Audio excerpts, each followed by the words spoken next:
Guys, welcome back to my channel, or welcome if you are new here. So today's video is going to be a master bathroom tour. We just redid our bathroom about 2 months ago, and I shared all of that over on my website, LoveMeg.video, step-by-step process of everything that we did, products we used and everything, but I haven't shared it with you guys over here on my YouTube channel. So I'm gonna take you guys around, tell you guys what we did, and show you guys how it ended up. Into sharing all the process with you guys, I wanted to pan around the room so you can see how it looks.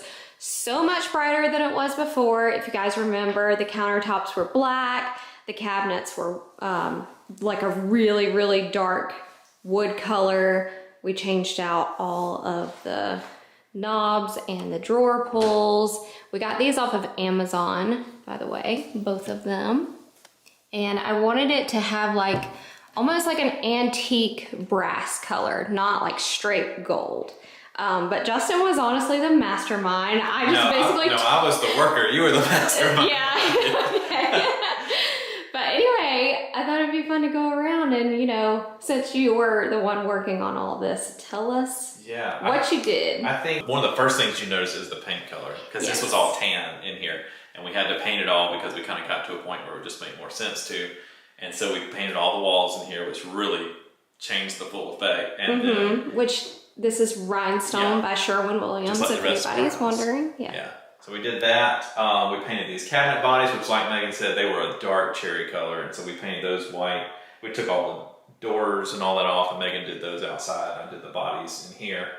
And then the big project. The countertops. Right, let me zoom in on it for you guys. Looks so good in person. Turn the lighting down so you can really see all the glitter. It is so shiny, and I love how it's like iridescent. So sometimes you're picking up pink, sometimes green, blue, and it's just everything I wanted. It was a really good idea. That was Megan's idea.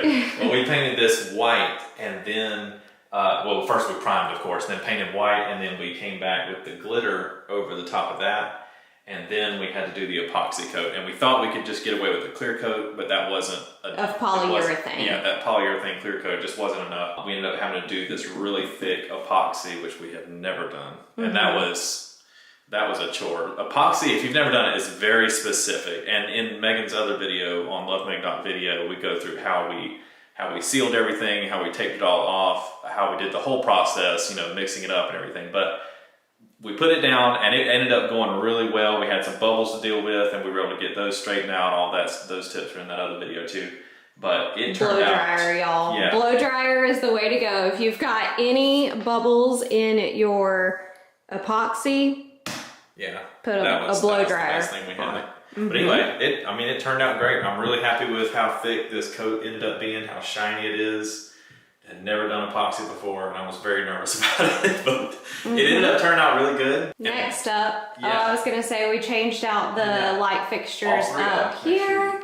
Oh yeah. Pan around too to show the old one. Yeah, these look a lot better. The old ones were like black, and they had a really thick frosted glass that was kind of tan colored.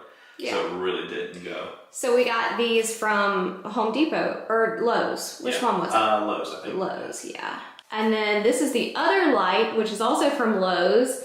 We wanted a hanging chandelier up here, and so we used to have a can light like this one over here, but Justin switched it out for a chandelier. Yeah, we had to switch that. It was just an old, ugly can light, and it just wasn't good. And that one too, I ended up leaving the can light there and putting an LED replacement part on it, so that it looks a lot better. But that chandelier looks really good. Yeah, it's so beautiful. And stuff back there. This picture behind the chandelier is honestly what started it all, because I was like, oh my gosh, I love this picture so much. I found it at the at-home store, and I was like, oh, I just love how it's got the gold in it, also silver, so you can use any kind of metal in the bathroom and it would all be tied together with this picture. So yeah, that came from the at-home store. So we also changed out the faucets. We were going to spray paint them, but if you guys watched the video on LoveMeg.video, you know that we did that. They were looking beautiful, gorgeous. The ones that we had before,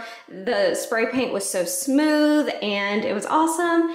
And then our daughter Julie went outside and decided to spray paint just like a patch on there. And we tried sanding it down and everything. But quite a bit of drama around the faucets. Yeah. So anyway, we just decided to get new faucets, which I feel like was the right decision anyway, because it matches better with the Delta faucet that we have here as well. So same switch color. these out, and it matches so good. I think it honestly does look so much better because they match really well with these too. Yes. Like the whole style around the whole room looks really good. Yes. I love how we went with a darker gold, almost brass, like antiqued brass. I feel like bright gold you see all the time now. We have it in our kitchen. Yeah. But this is just a little bit different, and I really like it. It's more of a softer tone, more of a romantic tone than the bright gold. You know, the bright gold would have been like, I don't know, luxury and stuff like that too, but I don't know, this just has like a warmer tone to it. Well, the idea was to almost make it European. Yeah. And so when I was thinking about the different colored golds and brass, dogs are barking about something, I thought that a softer gold would feel a little bit more European, have that vibe. I think honestly in this whole bathroom, the only thing that we didn't touch was the shower. And the mirrors. We didn't get to that. Yeah, we didn't do anything with the mirrors. Yeah. But we didn't redo the shower. I think that would have been a future project, but you know, right at the end of doing this, we decided to sell the house anyway, so we're not going to get to it. When we were doing this bathroom, it was not in our heads that we were going to be selling the house. It was, this is made for us. Like, we are doing all the things that we want it to be like, and then, but you guys know, I kitchens and bathrooms sell a house. Yeah, and it worked out good for us. So I also wanted to explain why we decided not to paint the mirrors. Number one, because we weren't changing out the shower, and you know, this is black. So I didn't want all of this over here to be white, because I felt like it just wouldn't be balanced enough. Like, I felt like we needed a little bit of darkness over here too. Also, we would have had to completely replace the mirrors instead of painting them, because if you look down in here, you can see the mirror of the frame here. So we would have to pop this off, which I don't think is possible. Like, it's possible to get the mirror off of the wall, but it's not possible to detach the frame from the mirror. So if you can't paint down inside of it, you're still going to see this part right here that is the frame mirrored in the glass. So that makes sense. That makes sense for you guys. But that is another reason why we decided to just leave the mirrors the way they are. If we were planning to stay in the house, whenever we replaced the shower, we would have replaced the mirrors, but since we're moving, that's just one thing that isn't going to get done. So lastly, let me show you guys the decor that we have in here. So I know the hand soaps technically aren't decor, but I thought they were just so pretty and they went with the faucets so well. I got these off of the Grove Collaborative website. Ylang Ylang and Hyacinth, and oh my gosh, they smell so good. And I even have a few backups for when our buyers move in, so they can have these in here. Also over here, I have my little David bust, which I got from Ross. Like, not my son Ross, from the store Ross. And then I got this vase from the at-home store, just put these flowers in here. And then I have one of these little like perfume dispensers. Over here, I've got these candle stands that I got from Home Goods a few months ago, if not about a year ago actually.